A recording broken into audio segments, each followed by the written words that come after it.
Mesdames, Messieurs, bonjour. C'est un plaisir de vous retrouver pour ce nouveau numéro d'ONU Magazine. Au sommaire aujourd'hui, nous allons parler de la Journée des Nations Unies dédiée à Nelson Mandela.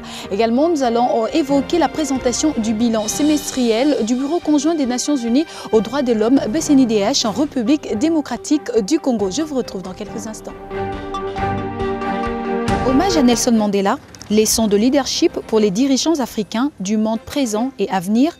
C'est le titre du livre que vient de publier le professeur André Mbata à l'occasion de la célébration de la Journée des Nations Unies dédiée à Nelson Mandela ce vendredi 18 juillet à l'université de Kinshasa. Une cérémonie organisée par l'Institut pour la démocratie, la gouvernance, la paix et le développement en Afrique en partenariat avec la MONUSCO. Pour l'histoire, rappelons que le 10 novembre 2009, l'Assemblée générale des Nations unies a adopté une résolution créant la Journée internationale Nelson Mandela. Le 18 juillet fut déclarée Journée internationale Nelson Mandela qui sera célébrée chaque année à compter de 2010.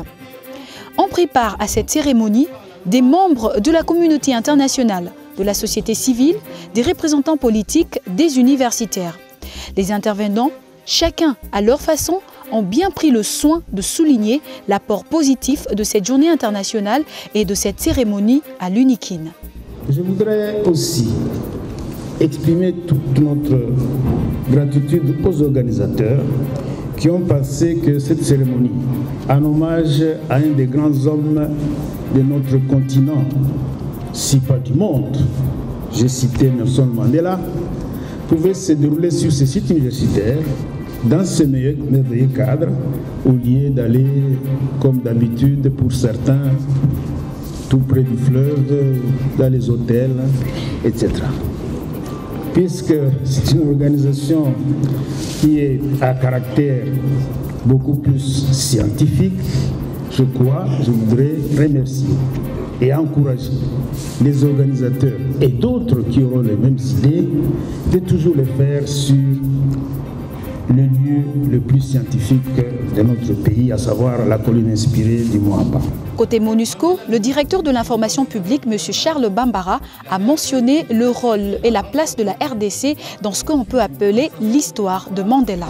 Il est important de rappeler à la mémoire des élites que la République démocratique du Congo, alors Zaïre, avait soutenu le combat de l'ANC, mais aussi et surtout joué le rôle de médiation avec le régime de l'apartheid dans le processus même de libération de Nelson Mandela.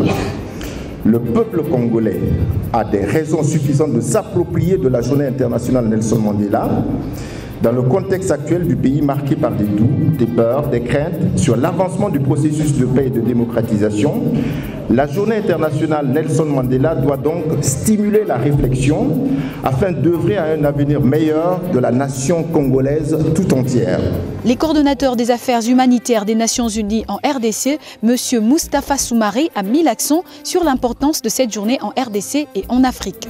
Célébrer cette journée internationale Nelson Mandela, c'est travailler pour nous-mêmes. Donc dans le contexte où nous sommes, c'est travailler pour que nous puissions aussi transformer notre continent. C'est aussi travailler pour le monde, pour que nous puissions, en continuant à incarner ces valeurs, que nous puissions aussi contribuer à la paix et au développement dans le monde. Parce qu'aujourd'hui, comme on le dit, le monde est devenu véritablement un village planétaire. Tout s'imbrique.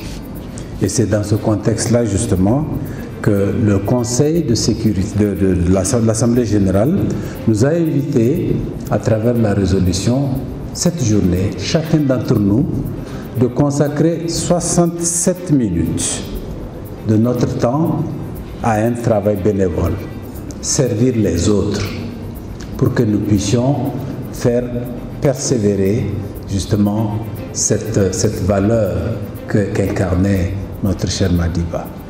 Notons que l'un des points essentiels de cette cérémonie fut le baptême du livre du professeur Mbata.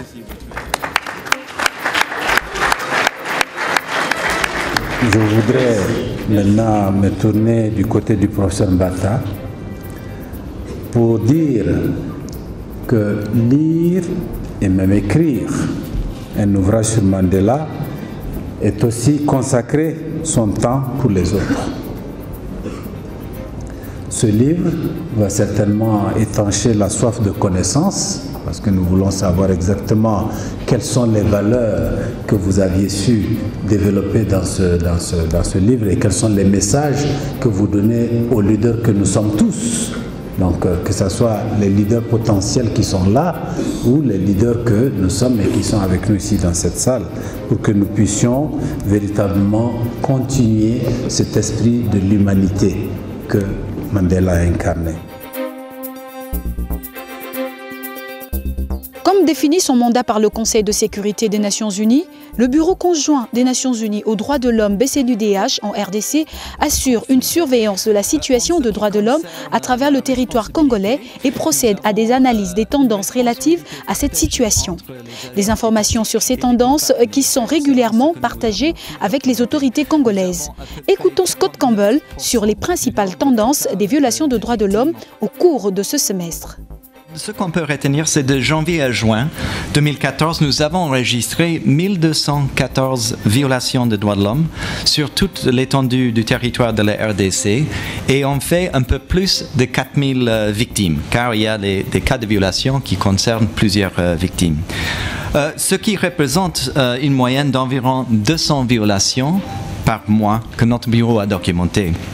Ceci représente une légère baisse par rapport au nombre de violations enregistrées pour la période de juillet à décembre 2013. Par contre, il y a une augmentation en ce qui concerne le nombre de victimes par ces mêmes cas que nous avons documentés. Par ailleurs, il a aussi mentionné l'évolution promettante pour l'amélioration de la situation sécuritaire en RDC dans les années à venir. La deuxième chose aussi, à Genève, la RDC a eu toute l'attention du Conseil des droits de l'homme. Le 29 avril, la situation des droits de l'homme en RDC a été examinée par le Conseil des droits de l'homme.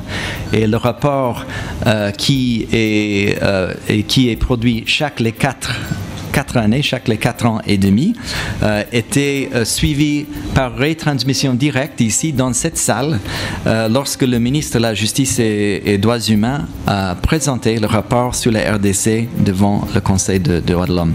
Et ce rapport contient 29 recommandations dont 190 ont été acceptées par la RDC et qui vont créer la base pour une éventuelle feuille de route pour le gouvernement, les acteurs internationaux et les acteurs nationaux à suivre pour améliorer la situation des droits de l'homme dans les 4 années qui viennent. Et c'est avec cette information sur la situation des droits de l'homme en RDC que nous allons mettre un terme à cette édition d'ONU Magazine. Merci de l'avoir suivi et à la semaine prochaine. Au revoir.